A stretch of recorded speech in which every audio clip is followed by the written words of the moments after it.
Won't you take me home? Give me with your fire. Hello everyone, இந்த வீடியோவை பார்க்க போறேன். இந்த வீடியோவை பார்த்துட்டு இருக்க இந்த வீடியோவை பார்த்து முடிச்ச அத்தனை நல்ல உள்ளவங்களுக்கு ஒரு பெரிய வணக்கங்க. நம்ம லைஃப்ல சின்ன சின்ன சயின்ஸ் எல்லாம் பார்க்க பேச ஏன் யோசிக்கவே மறந்துட்டோம். இப்ப அதை பத்தி கொஞ்சமா பேசி நிறைய புரிஞ்சுக்கலாமா? எஸ், யூ வாட்சிங் ஸ்வாகம் டிவி and நான் தான் உங்களோட ஹோஸ்ட் ஆதி. இன்னைக்கு நம்ம பார்க்க போற டாபிக் என்னன்னா, வேர்ல்ட்லயே சென்சேஷன் ஓடிட்டு இருக்க நம்ம கொரோனா வைரஸ் பத்தி தாங்க. அதை பத்தி ஒரு 360 டிகிரி ரவுண்ட் த கிளாக் இன்னைக்கு தெளிவா அறிவியல் விஷயத்த உங்ககிட்ட நான் ஷேர் பண்ண போறேன். Without any further ado, let's move to the topic. Okay, இன்னைக்கு நம்ம கொரோனா வைரஸ் பத்தி பார்த்தோம்னா, இது இன்னைக்கு நேத்து வந்த நோய் இல்லைங்க. 2000 வருஷத்துக்கு முன்னாடியே இந்த நோய் வந்து நேச்சுரல், அதாவது இயற்கையா உருவான நோயின்னு வந்து நான் சொல்ல, அறிவியல் சொல்லுதுங்க. அப்போ 17 வருஷத்துக்கு முன்னாடியே இந்த உலகத்துக்கு ஒரு சின்ன ட்ரைலரை காமிச்சிட்டு போச்சு அந்த வைரஸ். சயின்டிஸ்ட் அந்த வைரஸ்க்கு வச்ச பேரு த சார்ஸ். சார்ஸ் ஒரு முழுமையான ஆக்கம் என்னன்னா severe accurate respiratory syndrome. SARS first எப்ப ரெஜிஸ்டர் ஆச்சுன்னு பாத்தீங்கன்னா நவம்பர் 16, 2002ல சவுத் சைனா கவுடாங் மாகாணத்துல இது வந்து ரெஜிஸ்டர் ஆயிருக்கு. அண்ட் இந்த வைரஸ் டைப் வந்து எப்ப ஐடென்டிஃபை பண்ணி சயின்டிஸ்டுங்களால நேம் பண்ணப்பட்டதுன்னு பாத்தீங்கன்னா 2003 ஜூலை 31 மூலம் இதை ஐடென்டிஃபை பண்ணியிருக்காங்க. அண்ட் சயின்டிஸ்டுங்களால பேர் வச்சிருக்கு பாத்தீங்கன்னா SARS-CoV-1 பேர் வச்சிருக்காங்க.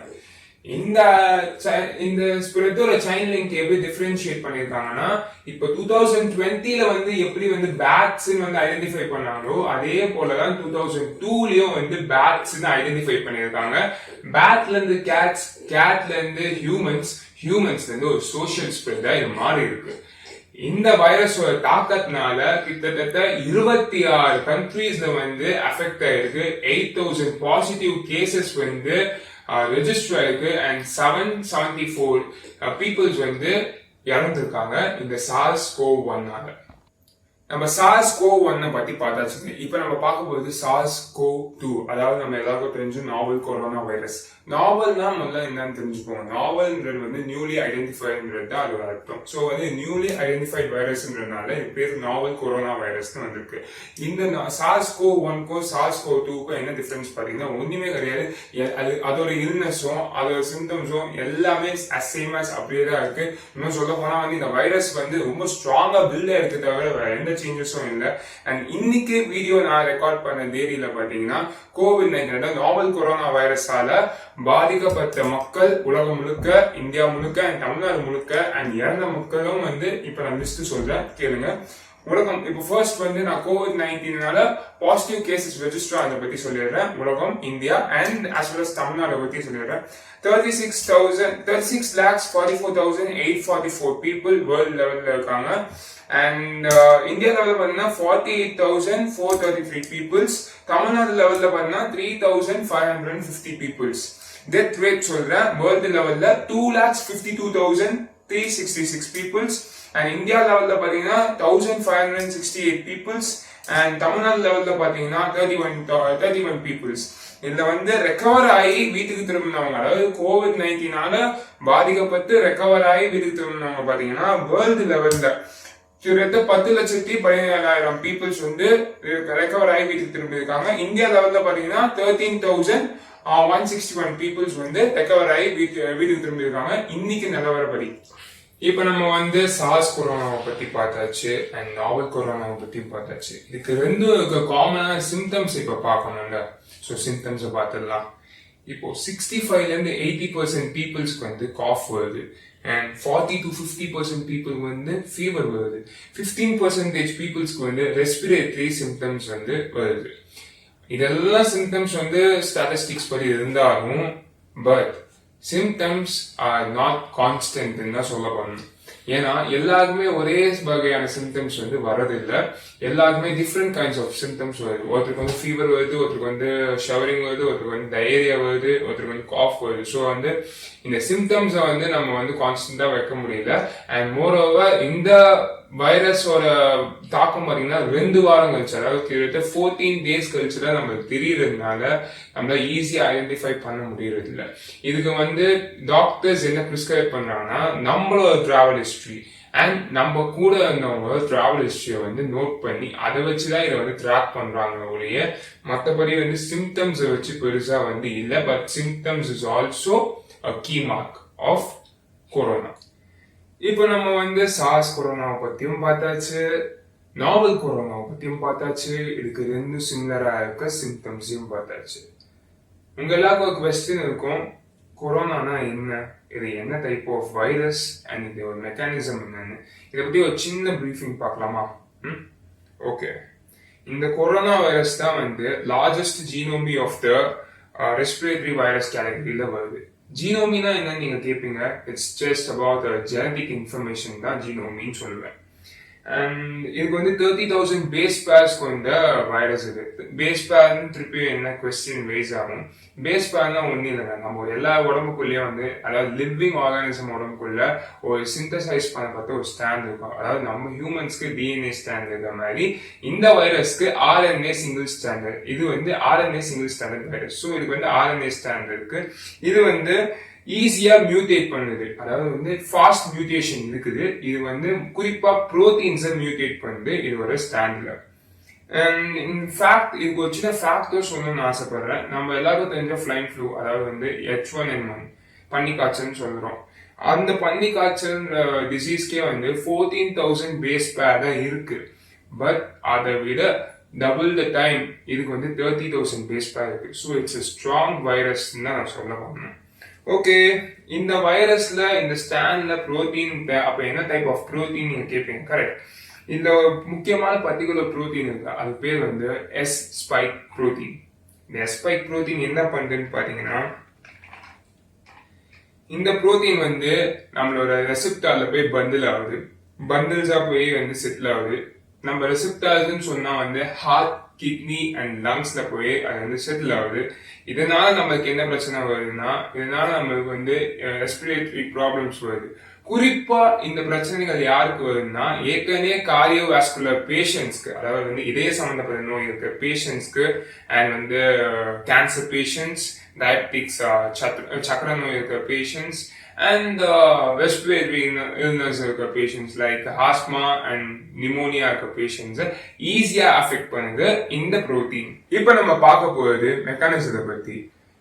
இந்த ஸ்பைக் புரோட்டீன் நம்ம ரெசிப்டாரோட பைண்ட் ஆகும். ஒன்ஸ் இது பைண்ட் ஆன பிறகு இது முக்கியமா தேவை புரோட்டியேஸ். புரோட்டியேஸ்னா புரோட்டியோலைட்டிக் என்சைம்னு சொல்லப்படுது. இந்த புரோட்டியோலைட்டிக் ஒரு என்சைமோட யூஸ் என்னன்னா, இது ஒரு டைஜஸ்டிவ் என்சைம். எல்லா புரோட்டீன்ஸையும் வந்து பிரேக் டவுன் பண்ணி அதுக்கப்புறம் நம்மளோட மெம்பரைன்ஸ்குள்ள செல்ஸ்குள்ள இது வந்து ஃபியூஸ் பண்றதுக்கு உதவி பண்ணுது. அதே போலதான் இந்த ஸ்பைக் புரோட்டீன் நம்ம உடம்புல இருக்க புரோட்டியேஸை யூஸ் பண்ணி இதுங்க பிரேக் டவுன் ஆகி நம்ம செல்ஸ்குள்ள வந்து ஊடுருவதற்கு ஹெல்ப் பண்ணுது. ஆஃப்டர் இந்த ப்ராசஸ் நடந்த பிறகு இந்த ஸ்பைக் புரோட்டீன் வந்து நம்மளோட மெக்கானிசத்தை யூஸ் பண்ணி அதுங்க எக்கச்சக்கமான ரெப்ளிகேஷன்ஸ் உண்டாக்குது. இது ரெப்ளிகேட் ஆக நம்மளுக்கு இன்ஃபெக்ஷனும் இன்க்ரீஸ் ஆகும். நம்ம மெக்கானிசத்தை பத்தி பார்த்து முடிச்சாச்சு. இப்போ இந்த மெக்கானிசத்தால என்ன சேஞ்சஸ் உண்டாகுது நம்ம பாடியில அண்ட் அந்த சேஞ்சஸ்னால நம்மளுக்கு என்ன இல்னஸ் கொண்டு வருதுன்னு இப்ப பார்த்துருக்கோம். எலிவேஷன் இன்ஃப்ளமேட்டரி ரெஸ்பாண்டிங் சிண்ட்ரம், அது நம்ம பேஷண்ட்ஸ் உடம்புக்குள்ள டெவலப் பண்ண ஒரு விஷயம் என்னன்னா சைட்டோகைன் ஸ்டோர்ம், அதாவது இன்ஃப்ளமேஷன். ஒன்ஸ் இந்த வைரஸ் நம்ம பாடிக்குள்ள என்டர் ஆச்சுன்னா செல்லுலர் ரெட் கரப்ஷன் வந்து இன்க்ரீஸ் ஆகும். அதனால நம்ம உடம்புல இருக்க WBC செல்ஸ், அதாவது ஒயிட் பிளட் செல்ஸ் வந்து ஒரு சர்டன் ஏரியாஸ்க்கு புஷ் பண்ணும். இன்கேஸ் இந்த விஷயம் வந்து நம்ம லங்ஸ்ல ஆச்சுன்னா நம்ம புரிஞ்சுக்க வேண்டிய விஷயம் என்னன்னா, லங்ஸ்ன்றது ஒரு பஞ்ச் ஆஃப் பலூன்ஸ் போடுங்க. அது வந்து ஒண்ணுக்கு மேல வந்து ஸ்டாக்டா இருக்கும். அந்த ஸ்டாக்டான பலூன்ஸ்ல வந்து ஏர் பைப்ஸ் வந்து கனெக்ட் ஆயிருக்கும். அந்த ஏர் பைப்ஸ்ல நம்ம லங்ஸுக்கே வந்து ஏர் சர்க்குலேஷன்ஸ் உண்டாக்குது. இன்கேஸ் இந்த இன்ஃபெக்ஷன் வந்து லங்ஸ் தாக்கி இருந்தால் அந்த ஏர் பைப்ஸ்குள்ளார வந்து WBC செல்ஸ், அதாவது வந்து ஒயிட் பிளட் செல்ஸ் வந்து புஷ் பண்ணுது. இந்த WBC செல்ஸும் அந்த ஏரும் வந்து ஒன்னா இருக்கிறதுனால நம்மளுக்கு டிஃபிகல்டி இன் பிரீத்திங் உண்டாகுது.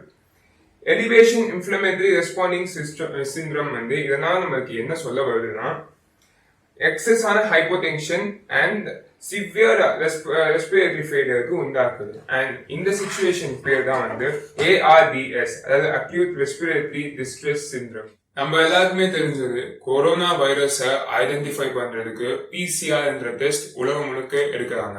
பட் நம்ம உடம்புல இருக்க ஆர்கன்ஸ்ல இந்த வைரஸ் போய் அஃபெக்ட் ஆயிருக்கான்னு தெரிஞ்சுக்கிறதுக்கு சர்டன் டெஸ்டும் எடுக்கிறாங்க. அந்த டெஸ்ட்டை பத்தி தான் இப்ப பார்க்க போறோம். ஃபர்ஸ்ட் டெஸ்ட் பாத்தீங்கன்னா லுகோமீனியா அண்ட் லிம்போமீனியா. லிம்போமீனியாவை பத்தி பாத்தீங்கன்னா B cells and T cells, அது நம்ம உடம்புல இருக்க செல்ஸை பத்தி அதோட கவுண்ட் எவ்வளவு இருக்குன்னு கால்குலேஷன் பண்றதை பத்தி அந்த டெஸ்ட். அடுத்தது லுகோமீனியா பாத்தீங்கன்னா நம்ம உடம்புல இருக்க WBC, அதாவது ஒயிட் பிளட் செல்ஸ், அதோட கவுண்டை பத்தி பாக்குறது.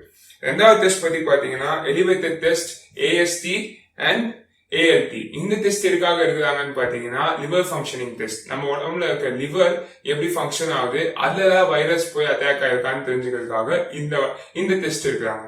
மூணாவது பாத்தீங்கன்னா லோ ப்ரோகாலிகேஷன் டெஸ்ட். இந்த டெஸ்ட் எடுக்கிறாங்கன்னு பாத்தீங்கன்னா நம்ம ரெஸ்பிரேட்டரி சிஸ்டத்துல இருக்க ரெஸ்பிரேட்டரி சிஸ்டம் எப்படி ஒர்க் ஆகுது, அதுல ஏதாவது போய் பாக்டீரியா வந்து இருக்கா, அதுல எவ்வளவு வந்து பாக்டீரியா லெவல் இருக்கு அப்படின்னு வந்து ஐடென்டிஃபை பண்றதுக்காக இந்த டெஸ்ட் எடுக்கிறாங்க. உங்க எல்லாருக்கும் ஒரு பெரிய சந்தேகம் இருக்கும், இவ்வளவு பெரிய டிசீஸ்க்கு இன்னும் ஒரு மெடிசன் கண்டுபிடிக்கல, ஒரு சின்ன வேக்சின் இல்லைன்னு தெரிஞ்சிருக்கோம் இந்த நோயோட வீடியோ. ஆனா உலகத்துல இருக்க டாக்டர்ஸும் சயின்டிஸ்டும் சில மெடிசன்ஸும் சில டெஸ்டும் வந்து இன்னும் கூட ரிசர்ச்ல இருக்காங்க. அந்த மெடிசன்ஸ் அண்ட் டெஸ்ட்டை பத்தி தான் இப்போ பார்க்க போறோம். ஃபர்ஸ்ட் என்னன்னு பாத்தீங்கன்னா ஸ்பைக் புரோட்டீனுக்கான ஆன்டிபாடி. அதாவது இந்த ஸ்பைக் புரோட்டீன் எதிர்த்து ஒரு வேக்சின் கண்டுபிடிக்கிறாங்க. இந்த வேக்சின் கண்டுபிடிக்கிறதுக்கு முயற்சி செஞ்சுட்டு இருக்காங்க. சொல்ல போனா 2002 இருந்து 2020 வரைக்கும் இதுக்கான முயற்சி போயிருந்தா இருக்கு. ஆனா இன்னி வரைக்கும் அது சக்சஸ் ரேட் வரல. இந்த புரோட்டீனுக்கான ஒரு ஆன்டிபாடியை கண்டுபிடிச்சிட்டாங்கன்னா நம்ம உடம்புல வந்து அந்த வேக்சின் செலுத்தினதுக்கு அப்புறம் இந்த புரோட்டீன் நம்ம செல்ஸ்குள்ள என்டர் ஆகாது. அதுக்கப்புறம் ரெண்டாவதா பாத்தீங்கன்னா இந்த SARS-CoV-1 2003 ஃபர்ஸ்ட் டைம் வந்துச்சு பாத்தீங்களா, அப்போ வந்து 2 ட்ரக்ஸ் யூஸ் பண்ணியிருக்காங்க நம்மளுக்கு, லுபோனிவரி அண்ட் ரிட்டோனிவரி அப்படின்ற 2 ட்ரக்ஸ் யூஸ் பண்ணியிருக்காங்க. இல்ல லுபோனிவரின்ற ட்ரக் ரொம்ப யூஸ்ஃபுல்லா இருந்திருக்கு. எதுக்குன்னு பாத்தீங்கன்னா நான் முதல்லயே சொன்ன மாதிரி தான், அந்த புரோட்டியேஸ்ன்ற என்சைம் தான் இந்த ஸ்பைக் புரோட்டீனை வந்து பிரேக் டவுன் பண்ணி நம்மளோட செல்ஸ்குள்ள அனுப்புது. அப்பதான் இந்த இன்ஃபெக்ஷன் வந்து நம்ம உடம்புக்குள்ள போகுது. இப்போ இந்த லுபோனிவரின்ற ட்ரகை யூஸ் பண்ணதுக்கு அப்புறம் இந்த புரோட்டியேஸ் வந்து அது வந்து பேரிகார்டு ஆக்கி அந்த வெளியில இருந்து வர அந்த ஸ்பைக் புரோட்டீனை வந்து அலோவ் பண்ணதுனால இன்ஃபெக்ஷனும் வருது. மூணாவது அடுத்தது பாத்தீங்கன்னா குளோரோக்வின். இந்தியாவில பெருசா மேனுஃபேக்சர் பண்ணுது அண்ட் உலகம் முழுக்க இந்த மெடிசன் தான் வந்து ஹையா கொடுக்குறாங்க. நாலாவது ரெம்டெசிவிர். இது ஒரு நியூக்ளியர் டைப் அனலாக். இது என்ன பண்ணணும்னா நான் சொன்ன மாதிரி ஸ்பைக் புரோட்டீன் போற மல்டிபிகேஷன் வந்து ஸ்டாப் பண்ணணும் மட்டும் இல்லாம ஃபர்தர் ஸ்டாப் ஆன பிறகு ஆட்டோமேட்டிக்கா இது மல்டிபிகேஷன் எப்போ அழியுதோ அதுக்கப்புறம் ஆட்டோமேட்டிக்கா இந்த வைரஸும் வந்து அழிஞ்சிடும். எஸ் அஃப்கோர்ஸ் எஸ் நம்ம வீடியோட கன்க்ளூஷன் வந்தாச்சு. ஐ திங்க் ஓவராலா வந்து ஒரு ப்ரீஃபிங் கொடுத்துட்டேன்னு நினைக்கிறேன். எனக்கு வந்து என்னன்னா ஜஸ்ட் எல்லா போலையும் வந்து கொரோனா வைரஸ் இப்போ இருக்க நாவல் கொரோனா வைரஸை பத்தி மட்டும் சொல்றது இல்லை, எனக்கு அதை பத்தி உங்களுக்கு கொஞ்சம் விஷயம் தெரியணும். ஏன்னா வந்து இன்னைக்கு நம்ம வந்து உலகத்துல என்ன நடக்குதுன்னு நமக்கு தெரியும். எல்லாம் லாக்டவுன் பீரியட்ல இருக்கும் அண்ட் ஒரு நாளும் டெத் ரேட் வந்து இன்க்ரீஸ் ஆகுது. அஸ் வெல் அஸ் பாசிட்டிவான பீப்புள்ஸ், COVID-19 பாசிட்டிவ் பீப்புள்ஸும் இன்க்ரீஸ் ஆகுறாங்க. இதெல்லாம் தடுக்கணும்னா வந்து கவர்மெண்ட் சொல்ற மெஷர்ஸ் நம்ம கேட்கலாம். அஸ் வெல் அஸ் நம்மளுக்கும் சில மெஷர்ஸ் தெரியும். அதெல்லாம் நம்ம அதாவது வந்து சிம்பிளான வே வந்து சோஷியல் டிஸ்டன்சிங் இதெல்லாம் நம்ம ஃபாலோ பண்ணாலே வந்து ஈஸியா வந்து நம்மளால வந்து இந்த கேசஸ் வந்து குறைச்சிட்டு அண்ட் சீக்கிரத்துல நம்ம எல்லாரும் பேக் டு லைஃப் திரும்பலாம். ஹோப் நான் அட்வைஸ் பண்றதுக்கு இல்ல, என்னால முடிஞ்சது உங்களுக்கு இந்த சீரியஸ்னஸ் கொஞ்சம் புரியுற மாதிரி சயின்டிபிக்கா புரியுற மாதிரி சொல்லணும்னு நினைச்சேன். அதான் ஒரு சின்ன முயற்சி. ஹோப் உங்களுக்கு இதுல நான் எதுவும் மிஸ் பண்ணலன்னு நினைக்கிறேன். இன்கேஸ் நான் மிஸ் பண்ணிருந்தா தயவு செஞ்சு கமெண்ட் பாக்ஸ்ல வந்து கமெண்ட் பண்ணுங்க. இல்லாட்டி இதை பத்தி ஏதாவது உங்களுக்கு தெரியணும் அப்படின்னு நினைச்சீங்கன்னா அதையும் கமெண்ட் பாக்ஸ்ல போடுங்க. நான் வந்து இனிமேல் ஃபியூச்சர் வீடியோஸ்ல வந்து இன்னும் ஃபியூச்சர்ல நிறைய வீடியோஸ் கொரோனாவை பத்தியும் அஸ் வெல் அஸ் புதுசா சயின்ஸ்ல வந்து ஏதாவது புதுசா வீடியோஸும் நான் வந்து அப்லோட் பண்ணுவேன். தேங்க்யூ ஃபார் வாட்சிங் திஸ் வீடியோ. இன்கேஸ் நான் பேசுனது உங்களுக்கு புரியலன்னா தயவு செஞ்சு இந்த வீடியோ திருப்பி ஒன்று ரிவைண்ட் பண்ணி பாருங்க. கண்டிப்பா உங்களுக்கு புரியும். ஏன்னா நல்ல விஷயத்த சில சமயம் நல்ல விஷயத்த திருப்பி கேட்கறதுல தப்பு இல்லையே. ஓகே, ஸோ அதனால தான் நீங்க ஏதாவது என்கிட்ட கொஸ்டின்ஸ் கமெண்ட் பாக்ஸ் இல்லாட்டி நிறைய கொஸ்டின்ஸ் கேட்கணும், இல்லை நீ நான் போடுற போஸ்ட் நான் தெரிஞ்சுக்கணும்னா நீங்க என்னை Instagram, Facebook, Twitter, Hello app, TikTok இது எல்லாத்தையும் எனக்கு அக்கௌண்ட் இருக்கு. இந்த ஸ்வாக் எம்டிபி ஆதின்ற பேர்லயே அக்கௌண்ட் இருக்கும். நீங்க என்ன சர்ச் பண்ணி ஃபாலோ கொடுத்தீங்கன்னா நீங்க கேட்குற கொஸ்டின்ஸ் ஆஸ் வெல் அஸ் உங்களுக்கு தேவையான எதுவாக இருந்தாலும் நீங்க அந்த மெசேஜ் பண்ணலாம். நான் உங்களுக்கு கண்டிப்பா ரிப்ளை பண்ணுவேன். அதே சமயம் அதே மாதிரி வீடியோஸும் போடுவேன். இன்னொரு நல்ல வீடியோல நம்ம சந்திக்கலாம். அதுவே signing off. Be safe, stay everyone safe. Okay, have a great day. By.